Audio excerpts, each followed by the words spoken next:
Olá, seja muito bem-vindo, muito bem-vinda a mais um episódio do nosso podcast Pensando Direito. Eu e minha parceira, a professora Daniele, mais um episódio aqui com vocês, trazendo temas variados do nosso mundo jurídico para aprimorar o conhecimento de todo mundo, desmistificar muita coisa, trazer inovações, né, Dani? Muita coisa.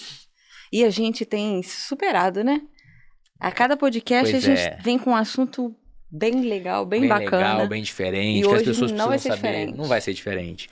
Hoje nós vamos falar de um assunto muito importante, que vai ajudar muito o judiciário, cada vez mais que a gente aprofunda nesse assunto, que é como desmistificar, entender como é que funciona o trabalho extrajudicial, o serviço extrajudicial. Isso ajuda também muito o advogado. Com certeza. Né? E, consequentemente, a pessoa, né, que nos procura para resolver os problemas, porque é muito rápido. Muito rápido. E para falar sobre esse tema, ninguém melhor do que o doutor Alexandre Rezende. Seja muito bem-vindo, doutor. Tabelião do Cartório de Segundo Ofício de Barra Mansa, não é isso? Correto. Eu que agradeço a oportunidade. Sempre bom a gente falar do extra, porque ainda existe um ranço muito grande chamando de burocrático e que é difícil, tudo enrolado, tudo tem que ter mais documentação. E, na verdade, a bem da verdade, não é bem isso. Os cartórios surgiram, sem dúvida nenhuma, como um meio burocrático, mas de fiscalização e de criar segurança jurídica aos atos, fatos e negócios jurídicos. Então, a gente tem que olhar um pouco distante para ver o que de fato pode ser feito no cartório, o que de fato é enrolado, o que não é. Porque algumas coisas, sem dúvida nenhuma, exigem a apresentação de outros documentos mas no Poder Judiciário também é a mesma coisa. O problema lá é que você junta uma certidão, demora 6 meses para chegar na sala do juiz. Depois demora mais 6 meses para vir a decisão dele. E tem muita gente que acha que é enrolado, mas às vezes a pessoa chega com um problema enrolado. Eu ia falar isso aqui agora. Né? Às vezes o problema da pessoa não ajuda a resolver tão rápido.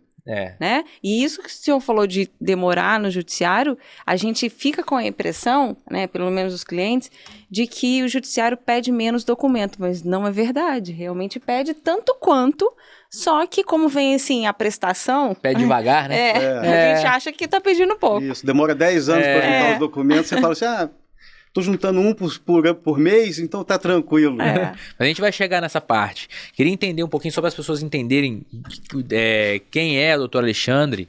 O senhor é tabelião hoje no cartório do Segundo Ofício de Barra Mansa, mas o senhor já era tabelião em outro cartório antes, não é isso? Fui tabelião em Minas Gerais, na cidadezinha pequena chamada Rio Preto, divisa com Valença, no estado do Rio. Do lado nosso aqui. Isso. Cidade da Zezé. Então, eu faço concurso há bastante tempo. Quem ouve a gente, Zezé, foi secretário do nosso curso de Direito muito tempo, muitos anos, queridíssima, né? Sempre em Rio Preto. E é uma cidade muito gostosa, eu gostei muito de ficar lá. Foi um aprendizado muito bom e supriu o que eu queria, que era ter a prática jurídica necessária para realizar as escrituras públicas com mais agilidade. Eu já fui advogado 17 anos, fui procurador municipal, fui assessor legislativo e continuei fazendo concurso. Entrei no concurso cartório achando que seria muito fácil.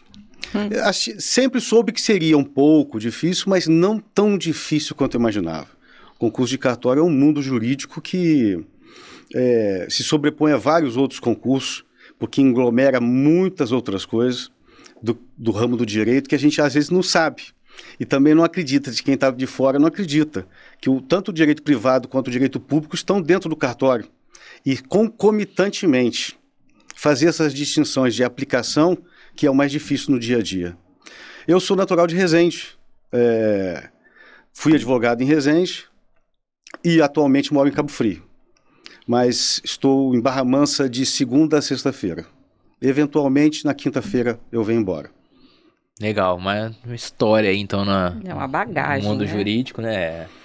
História já como tabelião antes, lá em Rio Preto, muito legal. Agora, pra gente começar a entender o cartório, começar a entender como é que funciona, muita gente tem dúvida de pra que serve. Muita gente não entende a diferença. Por exemplo, hoje a gente tem cartório de RCPN, cartório de notas, cartório de RGI, Mas qual é a diferença de cada cartório? O que cada cartório faz? Para que tem que ter essas diferenças todas? Como é que funciona? Olha, as diferenças existem mesmo. Essa semana mesmo o rapaz chegou lá querendo registrar o filho. Eu falei, rapaz, não é aqui. Aqui é um cartório. Ele falou, mas não é um cartório? Eu falei, isso, aqui é um cartório, mas aqui não é um cartório do Registro Civil das Pessoas Naturais. Aí passei o telefone para ele, passei o endereço, mais ou menos onde é que para que ele fosse lá. De fato, as pessoas confundem mesmo. O que é importante saber dos cartórios?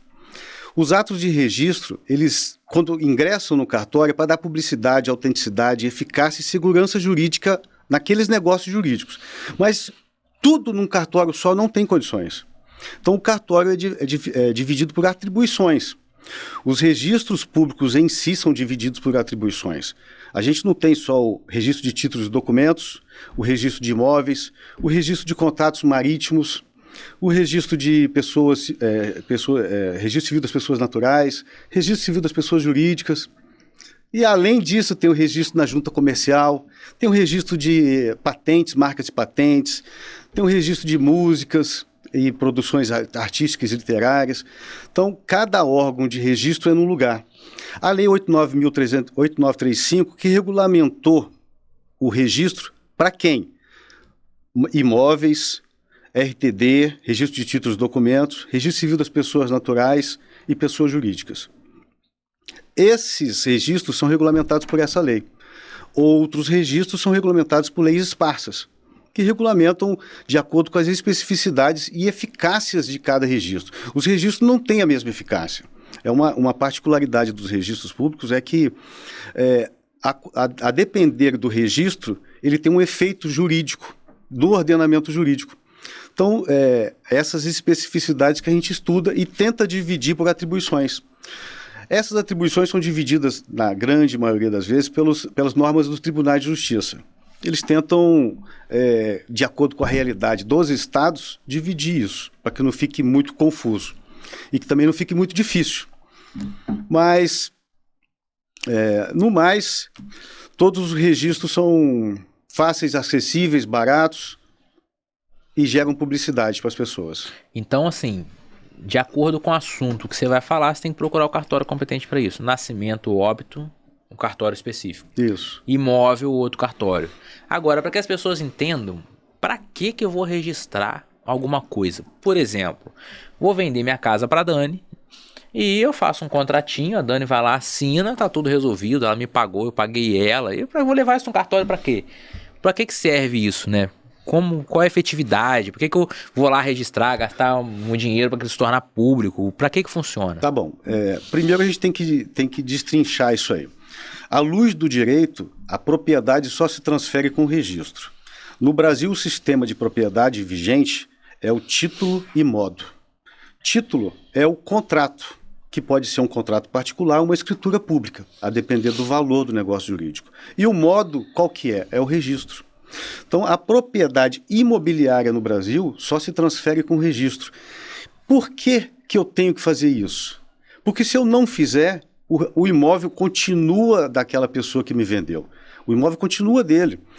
Tá, e o que isso quer dizer? Quer dizer que você pode sofrer uma evicção e não saber de onde que veio o problema.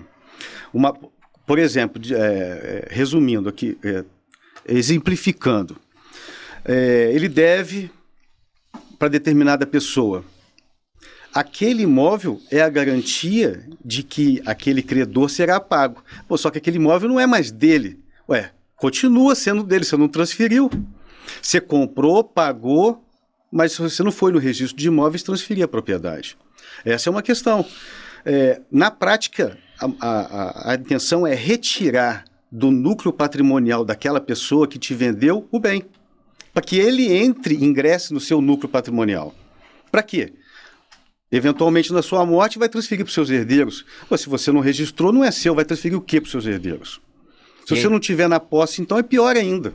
Uhum. E é interessante a gente abordar isso, porque eu já vi muitos e muitos casos das pessoas me procurarem, ou casos de colegas, que elas não têm essa mínima noção, né?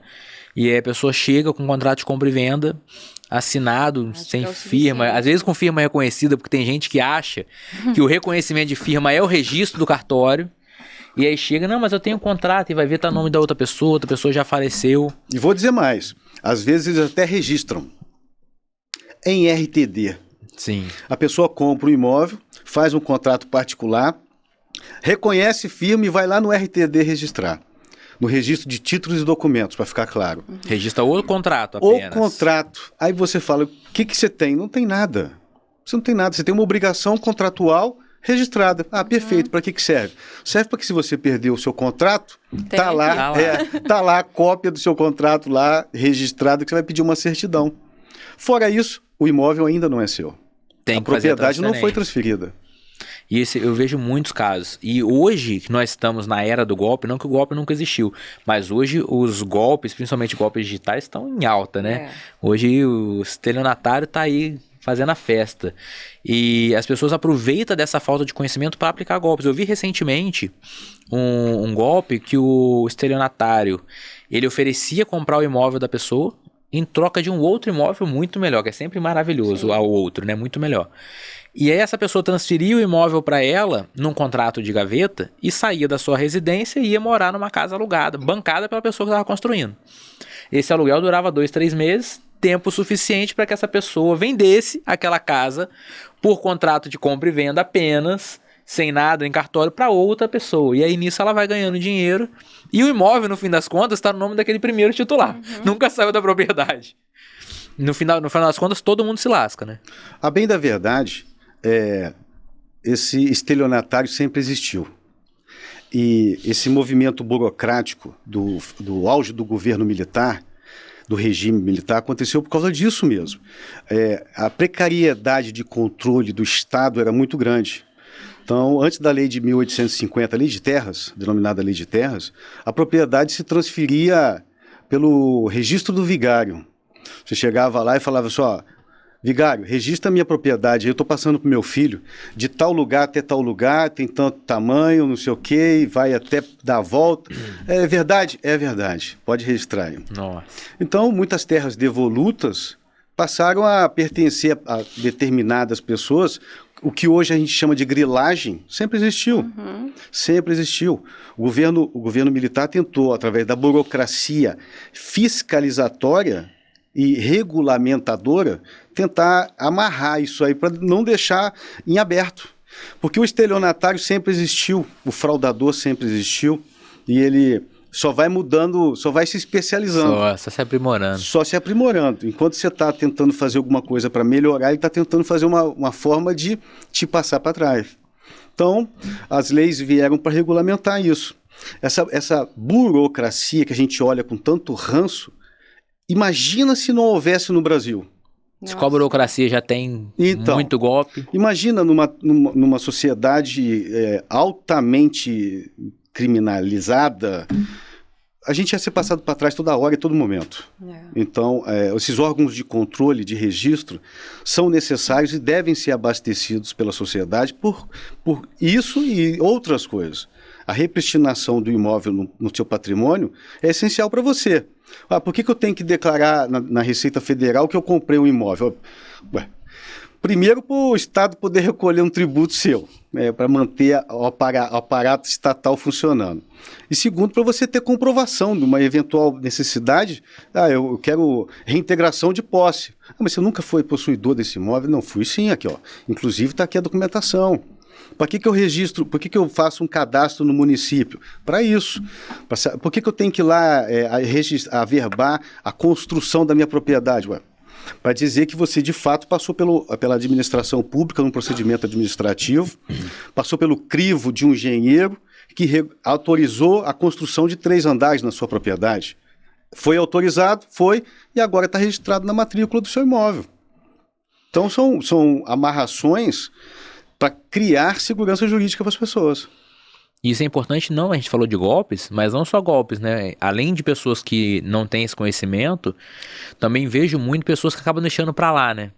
Faz a compra e venda, às vezes registra a compra e venda, mas vai deixando para lá, não, depois eu registro, depois eu faço transferência. Muitos deixam para lá, inclusive, por conta do imposto.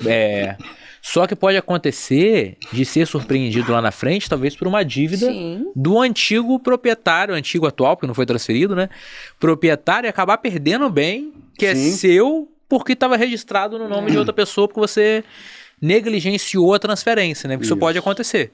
E para quem não acredita, o STJ já decidiu isso várias vezes. Quem não registra não é o dono. Se o imóvel não foi transferido à propriedade, como é que você vai provar que adquiriu?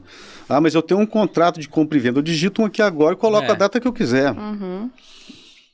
Se não fosse isso, não ia ter segurança nenhuma jurídica para o credor também, né? Sim. Todo mundo ia transferir a propriedade com data retroativa ali. O credor, por exemplo, quando empresta dinheiro, ele sabe que a pessoa tem 3 imóveis. Por quê? Porque ele fez a pesquisa e viu que a pessoa tem 3 imóveis como garantia. Então ele sabe que, eventualmente, ele tem um lastro financeiro ali para poder pagar. Agora, se ele vende tudo por contrato particular e o contrato particular tem validade, nasce uma oportunidade para fraude também. Com certeza. Agora, muitas coisas, ultimamente, pode ser solicitada via internet, né? Você entrar no site e você solicita vários documentos no cartório. Esse registro também consegue fazer? Ou eu preciso me direcionar presencialmente no cartório? Não. Os atos que são digitais, nato digitais, ou não nato digitais, podem ser transferidos através da ONR, por exemplo. Você envia todos os dados lá, assina digitalmente, você envia documentos em PDF, assina digitalmente, eu vou receber, vou imprimir o que de fato for necessário, ou não, dependendo do ato, e vou realizar o ato. Vou voltar para você com o documento em PDF, assinado digitalmente também, que é o traslado desse ato. No caso de um ato notarial, por exemplo, ou uma certidão dizendo que a averbação foi realizada. Então, atualmente, a pessoa não precisa nem ir ao cartório. Não precisa. Eventualmente, a pessoa tem que ir para assinar alguma coisa. Mas, via de regra, o requerimento a gente fornece também, a pessoa assina digitalmente, ou assina e escaneia e envia. Dependendo do órgão, dependendo do meio que a pessoa utiliza, porque a gente tem também outros canais. A pessoa, por exemplo, hoje eu recebi lá um e-mail de um inventário, ela mandou uns 30 documentos anexos. Eu falei, aqui tem um inventário para analisar uns 2 semanas. Mas ela também pode optar pelo WhatsApp. Ela também pode optar pelo WhatsApp. Agora, existem os meios de comunicação oficial, o ONR, por exemplo. Então, busque sempre os meios oficiais, até para você ter uma garantia de que quem está retornando é, de fato, o cartório. E não um estelionatário que colocou lá, cartório não sei o quê, .com.br. Mande para mim, ficou barato, ficou 5 mil. Ah, mas era 10? Não, para você é 5. Paga à vista que é 5. Primeiro de tudo, não existe desconto. Cartório que ofertou um desconto, você já pode parar, porque não tem desconto. Nós somos, na nossa atividade, a gente atua como fiscalizador da lei e dentro dessa fiscalização existe a fiscalização tributária, dos tributos e emolumentos que são recolhidos. Então eu não posso falar assim, para você eu não vou recolher este tributo ou eu vou recolher a menor. Não tenho isso.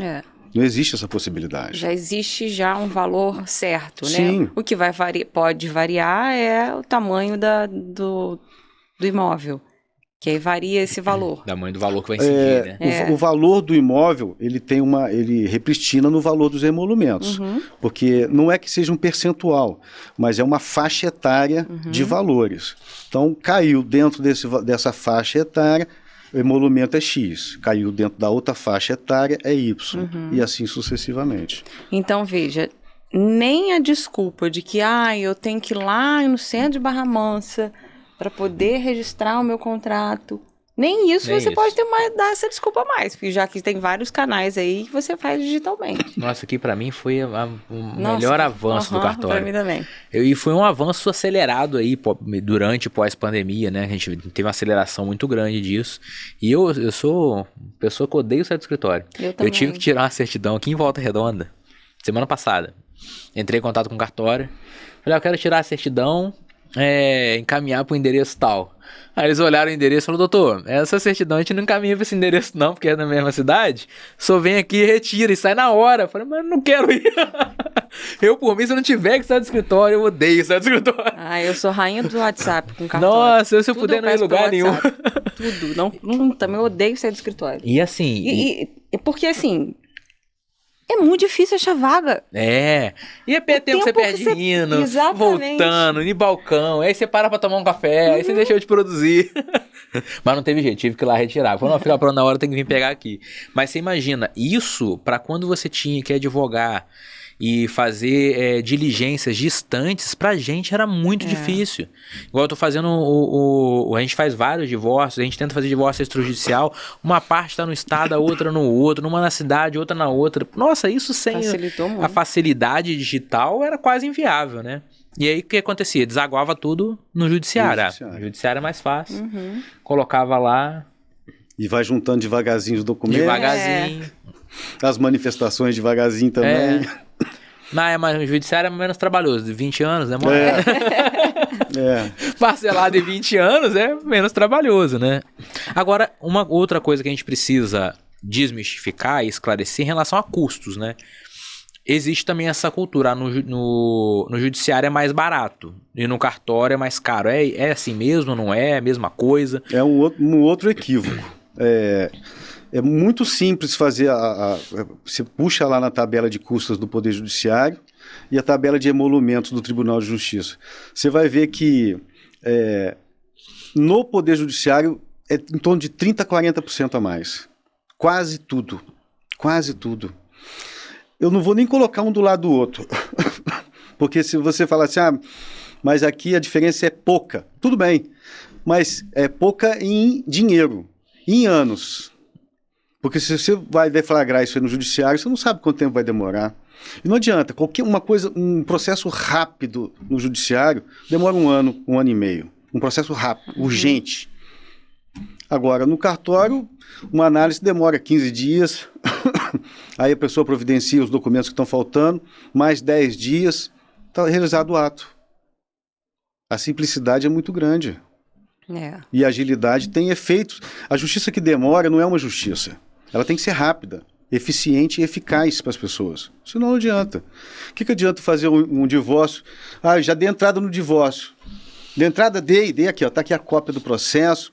E agora? Agora é só esperar o Ministério Público falar. E quanto tempo demora? Não sei, Depende do promotor de justiça, se ele está na cidade, se ele não está, se ele é titular ou não é titular, se ele está acumulando ou não está acumulando, se ele acumula varas dentro do Poder Judiciário, dentro da própria jurisdição ali, ou se ele acumula eleitoral.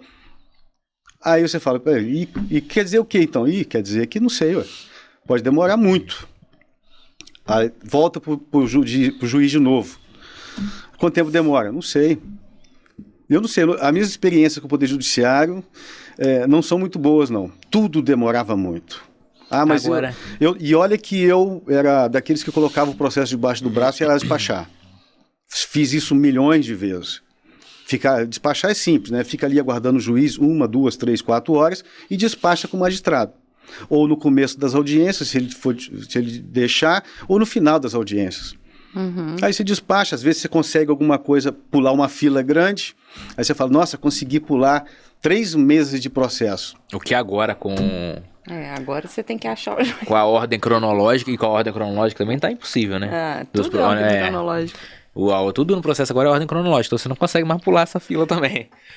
Mas agora, eu acho que isso... Custo, só te interrompendo, você falou de custo, né, no extra, mas poucas pessoas sabem disso, mas idosos podem ter gratuidade. Qualquer pessoa pode ter gratuidade, tanto no Poder Judiciário quanto no extrajudicial. É uma especificidade da nossa sociedade que quase tudo tem que ser fornecido pelo Estado. O Estado fornece saúde, caríssima a nossa saúde, mas as pessoas acham que é gratuito. Fornece gratuidade de alimentação, também não tem nada gratuito aí, a gente paga por isso. E a gratuidade é a mesma coisa. Já existe um cômputo razoável de quanto vai ser fornecido de gratuidade percentual. Então, isso já faz parte do custo operacional de vários tribunais de justiça. Ele já sabe que vou ter que dar tantos por cento, aí já entra no custo dele lá. Então, infelizmente, por que isso? As pessoas costumam utilizar a gratuidade de forma errada, tentando ludibriar o juízo. E tentando agora ludibriar o extrajudicial também. Eu já impugnei gratuidade lá de pessoas que, você olha no Instagram e fala assim, ó, vive viajando para a Europa e está pedindo gratuidade. Não tem condições. Aí eu já junto uma impugnação e mando para o juiz, ó, excelência, essa aqui é a pessoa que está pedindo gratuidade. Então, as redes sociais são munição para mim. Quando alguém me pede gratuidade e eu olho lá e falo assim, ó, de fato essa pessoa precisa mesmo. Essa pessoa faz jus ao direito da gratuidade. O Estado acobertou, o Estado diz que é para fazer, vamos fazer, porque é necessário para ela poder ter a dignidade da pessoa humana concretizada naquele momento. Mas, via de regra, é safadeza. Via de regra, a pessoa tem recursos, tem salário, tem trabalho, mas quer gratuidade de justiça no registro. Como se eu não tivesse que ganhar também, o Estado não tivesse que ganhar também para realizar um ato. Mas muitas pessoas não sabem que pode, as que realmente precisam, não sabem que pode pedir gratuidade no extrajudicial. Acha que é só com o juiz. Mas lá no cartório a gente informa. Quando a pessoa chega para fazer um requerimento lá e a pessoa sinaliza a simplicidade e a ausência de recurso, a gente fala, então a senhora preenche isso aqui e vamos pedir com gratuidade. E os requisitos são o mesmo do judicial? Faz o requerimento, faz a prova. A ausência de recursos financeiros que... E o tabelião que decide. Isso. O tabelião ou o registrador, dependendo do cartório. Mas, via de regra, a gente defere. A gente defere quando a pessoa pede, quando a gente, diante de um caso concreto e efetivo, a gente defere. Se a pessoa sinalizar que está ludibriando, eu já faço investigação nas redes sociais para impugnar.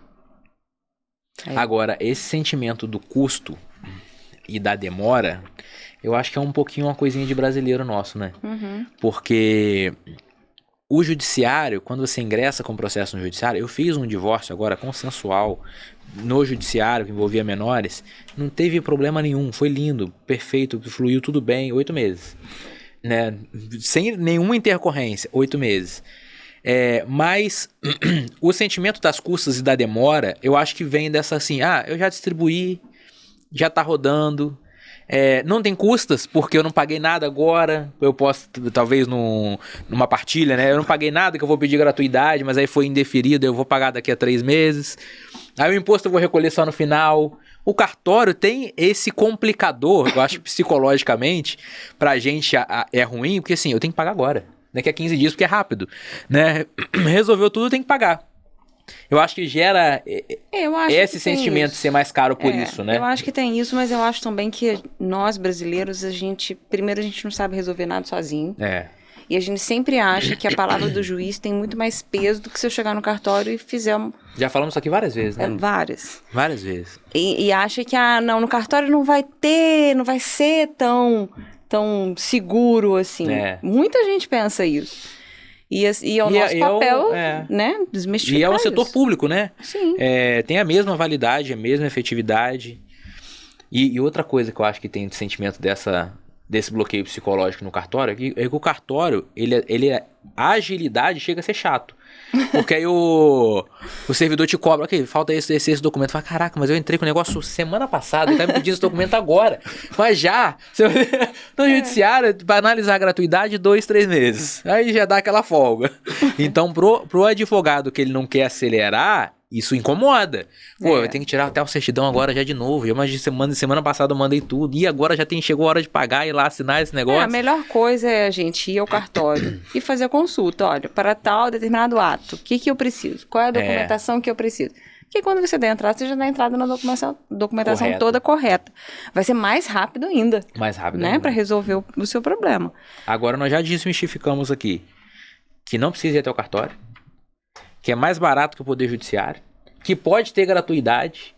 Olha quanta coisa nós já desmistificamos, que favorece, que é mais rápido, que favorece a atuação através do extrajudicial para agilizar e desafogar o judiciário, né? Uhum. Nós tivemos um podcast na semana anterior que a gente estava falando, era sobre criminologia e direito criminal, mas se aplica também ao direito civil. Uhum. Às vezes o judiciário não consegue ter tanta agilidade nem enxergar as matérias com tanta profundidade porque está encharcado e com muitas demandas que nem deveriam estar lá no Poder Judiciário. Poderiam ter sido resolvidas na esfera extrajudicial, né, Dani? Você entrou numa seara importante. Eu diria que mais de 60%, 70% dos processos judiciais não deveriam ser julgados pelo juiz. Uhum. Por quê? São demandas de ordem, caráter patrimonial disponível, são demandas de execuções fiscais. Tem cartório aí dentro do Poder Judiciário que tem 10 mil processos. 7 mil são só execuções da Fazenda Pública Municipal. Uhum. E o pior, a grande maioria disso aí já está prescrito. Uhum. Mas está lá atrapalhando, criando volume, dando trabalho para funcionário, para escreventes, técnicos. Gastando dinheiro público. Oficiais de justiça, intimando, citando, notificando, coisas prescritas ou com decadência já gritante. Então, criar um mecanismo de controle, o CNJ deveria criar um mecanismo de controle, barrando o primeiro momento, aquilo que a gente está na Constituição, que o Poder Judiciário não pode ser afastado, a jurisdição não pode ser afastada. Mas já existem alguns obstáculos para algumas outras coisas. Uhum. Então, uma forma de fazer isso era retirar, por exemplo, as execuções cíveis. Existe até um projeto de lei sobre isso, levar para os cartórios de protesto as execuções cíveis. Tem que agilizar isso o mais rápido possível. As execuções fiscais, a própria administração pública poderia chamar para tentar resolver, porque a maioria está prescrito mesmo, tentar ver o que de fato pode ser levado para o judiciário, o que também poderia ser protestado. A maioria dos municípios não protestam as certidões de dívida ativa, também deveria ser protestado, que o protesto tem um retorno muito grande para o credor. Então, a capilaridade dos cartórios de protesto é grande, você consegue notificar pessoas no Brasil todo, consegue receber um retorno grande também, um percentual muito grande dos protestos. Ninguém quer ter o nome protestado, Sim. Via de regra, tirando algumas pessoas. A maioria da sociedade não quer ter o nome protestado. Então, só a notificação de protesto, a pessoa vai no cartório. Eu recebo não sei quantas pessoas por dia lá. Eu recebi uma notificação, vim aqui para ver o que é a minha dívida aí e como é que dá para pagar e dá para parcelar. Hoje eu já parcelo, também tenho máquinas de cartão de crédito para parcelar.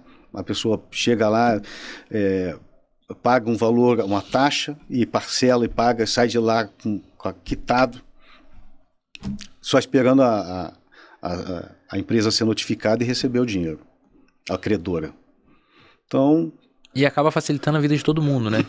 Porque assim, a empresa quer receber, o devedor não quer ter o protesto, e aí acaba ali facilitando todo mundo, porque se a gente vai para a esfera judicial, nossa, e execução, assim, a gente vê o quanto demora, a baixa efetividade das execuções no Poder Judiciário, né? A diligência e a agilidade do cartório no Poder Judiciário acaba ficando falha. Você vai citar um devedor, intimar um devedor, cumprir uma penhora, é muito lento, né? E aí o devedor, eu acho que o devedor até se assusta mais com um protesto, alguma medida extrajudicial do que do judiciário, porque no judiciário já tem até os caminhos para você sair da execução. Ele já sabe como, né? Já se sabe. livrar. Diferente do extra, realmente. Agora, para que o nosso público, a maioria são nossos alunos, para que eles consigam ter essa dimensão, o que dá então para fazer fora do Poder Judiciário? E aonde principalmente? Onde que eles podem ganhar mais dinheiro? O que dá para fazer para ganhar mais rápido? Ganhar mais dinheiro, por exemplo, o divórcio, a regularização de imóvel. O que ele consegue fazer fora? Na regularização de imóvel a gente tem o uso capião, que até pouco tempo atrás era só via judicial, agora a gente pode fazer fora. O que dá para trabalhar? Os instrumentos hoje extrajudiciais são vários.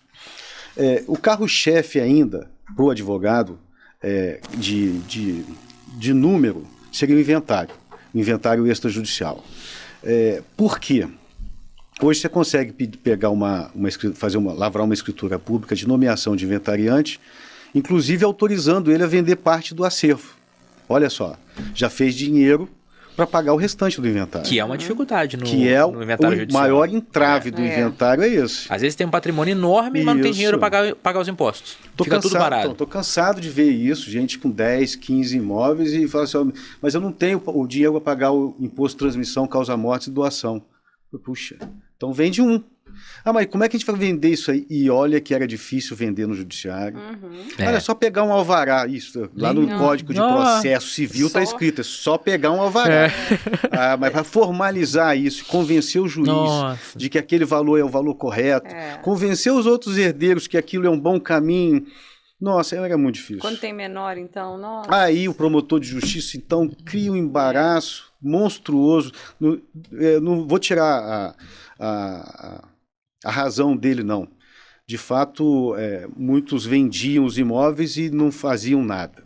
Então, a forma de controle do Ministério Público é muito difícil também, de conseguir regulamentar isso aí, regularizar isso e controlar esse dinheiro. Então, muitas vezes ele falava, até autorizo, manifesto no sentido de autorizar, juiz, mas colocar esse dinheiro numa conta bancária e o inventariante vai tirando de acordo com a autorização que o senhor for dando para pagar os impostos. Existia essa forma, mas manejar isso aí, instrumentalizar isso era difícil demais. Hoje você faz isso rapidinho. No judiciário continua sendo. Então, a gente tem que abandonar isso e falar assim, vamos entrar isso, vamos pedir uma escritura de nomeação de inventariante, os demais vão autorizar e vamos vender. Ainda mais que hoje o inventário, mesmo com o menor, pode ser feito no extrajudicial.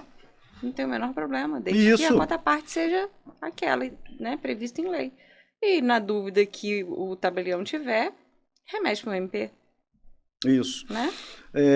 Com relação ao menor, por exemplo, o que a legislação determina é que ele permaneça com percentual de cada bem. O que também tem que ser regulamentado melhor. Porque muitas vezes, por exemplo, são 3 imóveis iguais. Eu tenho que deixar, são 3 herdeiros, um deles é menor, eu tenho que deixar 1/3 do imóvel, de cada imóvel, para aquele menor. Era só deixar um imóvel. Se tem valores isso, no mesmo prédio, os apartamentos um em cima do outro, qual a diferença? Não. Então, no caso concreto, o promotor de justiça tinha que ter esse molejo aí para poder autorizar algumas coisas diferentes. Não ficar adstrito só desse jeito. Mas, sem dúvida nenhuma, a possibilidade de fazer um inventário com o menor já trouxe um leque muito grande para a advocacia. A advocacia já pode falar assim, puxa, então agora o que não pode fazer? Não, rapaz, é o que pode fazer. Trabalha no que pode fazer e traz para o cartório para fazer. É rápido. Mas eu tenho que juntar. Esse é um problema daquilo que você abordou. No extra, eu tenho que juntar tudo de uma vez, inclusive o recolhimento dos tributos.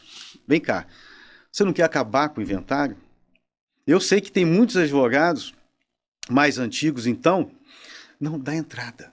Pede a nomeação do inventariante e depois a gente vê esse negócio. Nem sei qual é o patrimônio da pessoa. Não se preocupa com isso agora, não. Só para segurar o cliente. Dá entrada e fala que ele já é o inventariante. Já leva ele para assinar lá, acabou. Aí fala assim, mas e o restante do documento? Não tem documento nenhum ainda. Aí quando vai juntar documento, junta aquela montoeira de escritura. Eu falo assim, vou fazer o que com escritura? Escritura não é documento, título de propriedade. Aí tem uma porção de escritura não registrada. Nossa. Eu estou cansado de pegar lá. Os advogados apresentam a escritura lá, aqui, ele é dono desse bem, desse bem, desse bem. Eu falo assim, registrou? Não está aí na escritura, não. Não, aqui não diz do registro, não. Tem que trazer uma certidão lá do registro. Puxa vida. Será que registrou? Então, via de regra, também no registro. Porque você falou do colocar o contrato particular. Cansei de ver formal de partilha que não está registrado. Nossa. Aqui, ó o formal de partilha aqui. Você registrou? Sei lá, Eu tenho formal de partilha. Retirei o formal de partilha. Não levou para registrar. Aí, muito comum também. É a escritura não registrada, é o contrato particular, que é Se for um contrato particular dentro dos moldes do 108 lá do Código Civil, abaixo de 30 salários mínimos, você ainda está mais ou menos, está bem ainda. Está bem, só levar aquele contrato, teoricamente, é só levar aquele contrato para registrar na matrícula. Provavelmente vai estar faltando uma opção de coisa ali, mas você ainda tem um instrumento mais ou menos. Agora, tem muita gente que faz, o imóvel custa R$1,5 milhão, faz um contrato particular e guarda na gaveta. Eu falo, você acha que está garantido. Fala, puxa vida. Agora, é só eu emitir na posse que eu fico garantido. Fala, na hora que o juiz chegar e falar assim, desocupa o imóvel que esse imóvel foi penhorado. Inclusive, já foi até adjudicado numa execução. Fala, que isso? Já perdeu. Agora, eu acho que essa irregularidade de documentos, que é uma cultura nossa do brasileiro, que acaba fazendo as pessoas ainda a seguirem para o processo judicial. Porque dá essa falsa segurança. Por exemplo, entrei com uma demanda no cartório e tá tudo ruim, tá tudo errado. O que eu tenho? Nada. No processo judicial, eu tenho um processo. Não tenho nada no processo, mas eu tenho um processo. Eu tenho um processo, eles ainda acham ainda que o juiz vai dizer, não, realmente isso aqui é seu. E que aquele documento do juiz ele vai conseguir no cartório registrar. Mas conforta o coração da pessoa, eu acho. Não, teu processo tá lá. Tá como? Tá ruim, tá péssimo, não vai demorar 20 anos, não vai chegar a lugar nenhum, mas tá lá. Existe um processo. O cartório não tem. O que eu tenho no cartório? Você não tem nada, você não tem. Aquilo que você entrou já foi deferido, já cancelou a pré-notação, você já tá com o papelzinho na mão. Aí você não tem uma coisa pra você ficar apegado naquilo por anos. E isso eu acho que foge da nossa cultura. E, assim, quase 100% dos divórcios, das partilhas, de inventários que eu faço, é raríssimo pegar alguma coisa com 100%. Sempre tem um documento ruim. Sempre tem. Não registrou, o pai morreu e não fez inventário, não registrou formal. Sempre tem alguma coisa errada. Mas o divórcio ainda dá pra você ainda ir desmembrando, né? Você consegue fazer só o divórcio. Não, eu já peguei divórcio com patrimônio todo ruim também. Mas aí você não faz a partilha, faz só o divórcio. Aí você faz só o divórcio. Mas a pessoa quer? Não. Ela quer esse apego do judiciário, deixar tudo lá pro juiz resolver. Dando continuidade àquilo que a gente estava falando. O inventário, para mim, é o carro-chefe. E ainda é o que eu consigo vislumbrar aí como o maior gerador de receita para a advocacia. Mas a gente não pode esquecer, temos o divórcio também como instrumento. A partilha, às vezes, tem que ficar de lado, porque, via de regra, a documentação está errada. Via de regra, a construção não está averbada. Via de regra, ainda nem tá na propriedade do casal.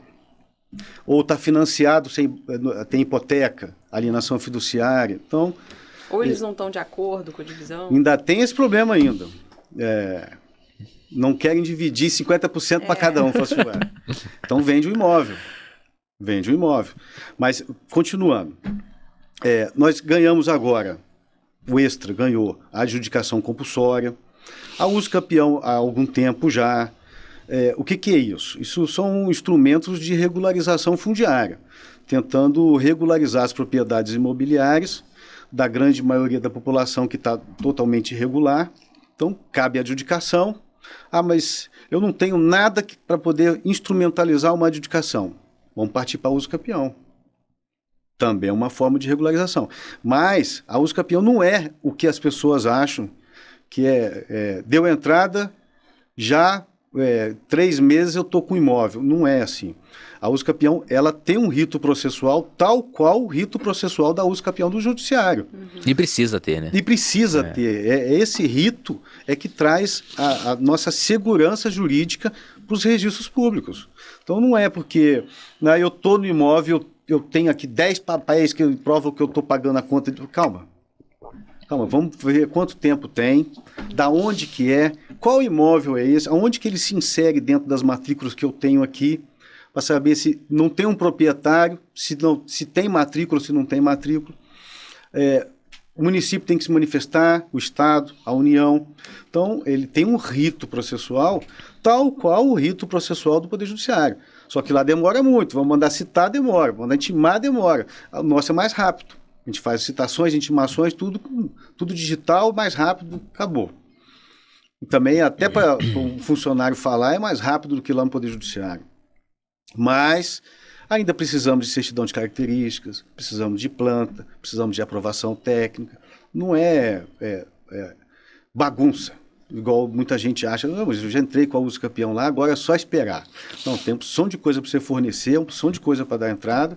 Que o ideal é que dê entrada tudo junto e que depois vai só lapidando só o que for necessário. Mas esse é um instrumento muito bom. A adjudicação, a Uso Campeão. Agora nós temos também aquela conta notarial, que traz uma garantia muito grande para quem está vendendo e comprando. Não é comum a gente, quando vai lavrar uma escritura, ou comprar alguma coisa de alguém e falar assim, ó, então transfere o dinheiro para mim que eu assino o contrato. Não. Assina o contrato que eu transfiro o dinheiro. Então, acabou com essa discussão. Teoricamente, acabou essa discussão. Agora, eu, por exemplo, já tenho o meu convênio lá também. Você chega lá, a gente dá entrada no procedimento, o pessoal chama de escrow account, é uma conta notarial, nada mais do que uma conta notarial. Esse dinheiro, eu vou autorizar a abertura da conta, esse dinheiro vai ser depositado na conta e só eu posso transferir aquele dinheiro depois. Depois do quê? Depois que implementada a condição. Qual condição? Aí entra o advogado. O advogado tem que instruir a parte dele, estabelecendo condições necessárias para que fique amarrado o negócio jurídico dele. Por quê? Não é só na assinatura que a gente libera dinheiro, não é isso? Posso colocar para outra coisa. Por exemplo, eu, como advogado, na hora falar assim, perfeito, deposito o dinheiro, eu deposito o dinheiro, cliente deposita o dinheiro, só vai liberar no registro. Uhum. Vamos lavrar a escritura, assinar, vamos levar a registro, recolher atributo. Registrou? Doutor Tabelião, pode liberar para mim o dinheiro? Pode liberar o dinheiro para o rapaz lá, porque ele implementou a condição que era o registro. Uhum. Muitas vezes a gente lavra a escritura hoje, sai correndo para registrar e entra uma indisponibilidade. Nossa. Eu tenho lá escrituras barradas lá com indisponibilidade. Via de regra é a morosidade da pessoa. O comprador compra, eu vou levar isso para registrar esta semana ainda. Passa um mês, 2. Não levei para registrar, vou levar para registrar. Aí quando leva para registrar, cai uma indisponibilidade. A gente vai olhar lá, está lá uma verbação de indisponibilidade. Para quem não entende o que quer dizer, aquele imóvel está indisponível. O proprietário não pode transferir, alienar, seja gratuito ou onerosamente, para ninguém. Aquele imóvel está retirado do mercado. Aí você fala, e a minha escritura? A sua escritura, você guarda ela aí e fica atrás da indisponibilidade. Uhum. Se aquela indisponibilidade cair, a sua escritura entra. Mas você tem que dar entrada também. Vai lá prenotar, para ganhar um protocolo, um número, para sobrestar e ficar esperando a indisponibilidade cair. E de preferência faça alguma coisa para aquela indisponibilidade cair, porque sozinha não vai cair não.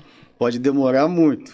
Essa conta, então, é como se fosse um depósito que no judicial existe. Isso, né? Aquele depósito extrajudicial que a gente fazia. Uhum. Não, até utilizava o banco para fazer esse depósito extrajudicial. Só que o controle disso é muito ruim. Uhum. Era muito ruim. Agora não, agora você consegue ter um controle mais efetivo. Você cria a condição e fala, só vai liberar o dinheiro nessas condições. Implementou a condição? Dependendo da condição, via de regra, o notário ainda tem que certificar. Ele vai lavrar uma ata notarial certificando a implementação da condição. Por quê? Porque depende da criatividade do advogado. Ele pode colocar qualquer condição para qualquer negócio jurídico, desde que seja lícito. Sendo lícito, só colocar a condição. Muito legal. Interessante isso. Muito interessante. Pouca gente conhece ainda, poucos operadores do direito conhecem esse instrumento, e estão deixando ele de lado. E ele para quem mexe com contratos... No ramo empresarial, isso é maravilhoso. Isso, é um maravilhoso. Agora, uma questão, o senhor falou do uso capião, que segue o mesmo processo do judicial, o mesmo procedimento, mas aí algumas pessoas podem estar pensando, né? Tá, e qual é a diferença, então? Por que é mais rápido, né? Eu entrei com uma ação de uso capião em 2010. Eu tive a decisão final em 2024.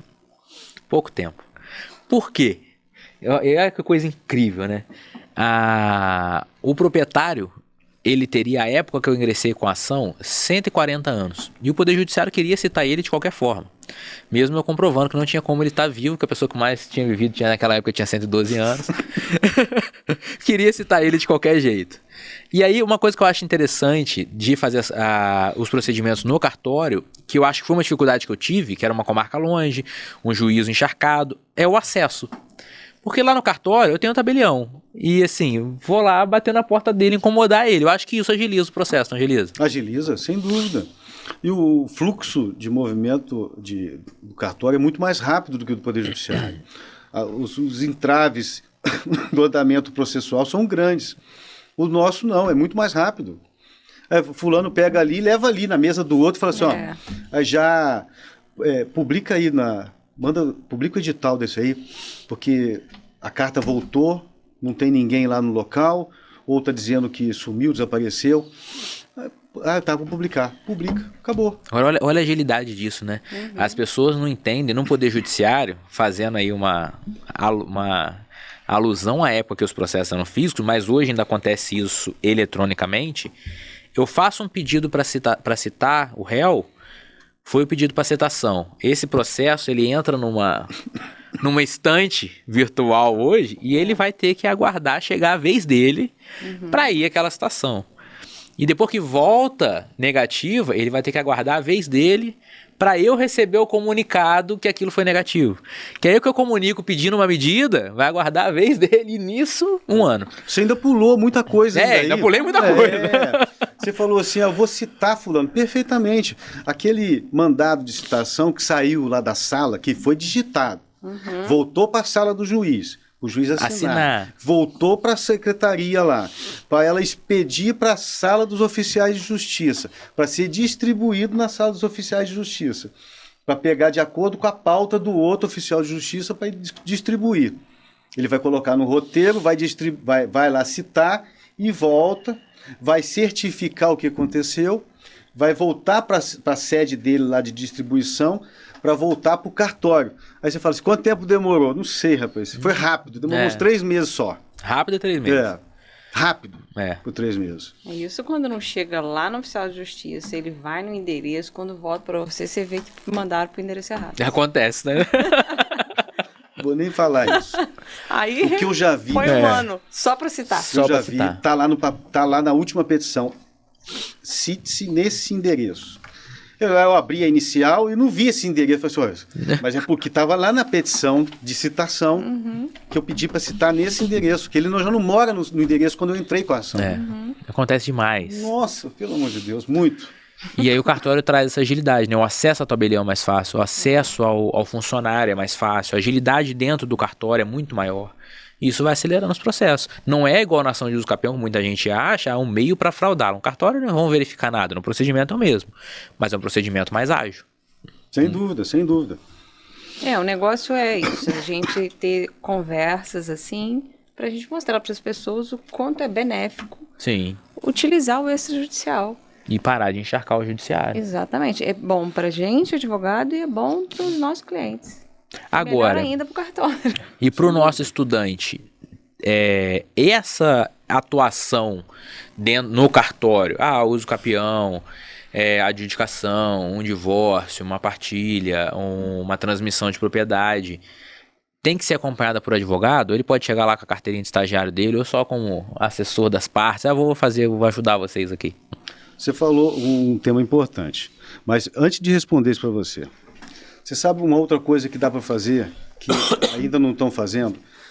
Tem que criar a cultura de estudar o extra, para quando ele sair daqui formado, acabar de cursar, ele falar assim, eu consigo viver do extra, porque o extra tem tantos... Eu não sei quantos procedimentos são, porque cada 3, 4 meses aumenta o procedimento. Ele pode amarrar hoje, por exemplo... Existe a possibilidade, eu estava falando da implementação, que o tabelião consegue lavrar ata notarial de implementação da condição. Isso você pode colocar em quase todos os seus negócios jurídicos. Se você incluir isso na sua escritura, você amarrou o cliente a você extrajudicialmente para depois. Se o negócio não foi implementado dessa forma, eu vou procurar o cartório depois e vou pedir para lavar uma ata de não implementação e desfazer o negócio jurídico. Por exemplo, parcelei em 20 parcelas a aquisição de um imóvel. Na ausência de pagamento de 2 prestações, certificado pelo tabelião, para depositar na conta bancária X, certificado pelo tabelião, o negócio está desfeito. E só precisa devolver o valor atualizado. Você desfez um negócio que antes você tinha que entrar no Poder Judiciário. Já tentou anular alguma coisa no Poder Judiciário? Nossa. Luta. Nossa, e essa questão da conta do cartório, eu esqueci o nome que o senhor falou, gente, isso nos contratos condicionais, que após implementada a condição a pessoa tinha que pagar, se a pessoa não pagasse, entrava com processo para fazer o cumprimento. Hoje o dinheiro está lá na conta, né? Vai muito mais fácil. Nossa, é o mesmo caminho que eu estava falando ali. Só que ao contrário, né? Entrar no judiciário para anular isso aí é simples. Parece simples. Entrar é simples. A efetividade distribuir inicial é simples, né? Mas, nossa, demora demais. Às vezes você chama a pessoa e fala assim, vamos refazer o negócio aqui para tentar... mais rápido. Porque instrumentalizar isso de um outro jeito, porque desse jeito você não vai conseguir pagar, então vamos reparcelar. Por quê? Senão eu vou pedir para o juiz anular, é só para o juiz anular. Ih, rapaz, isso demora.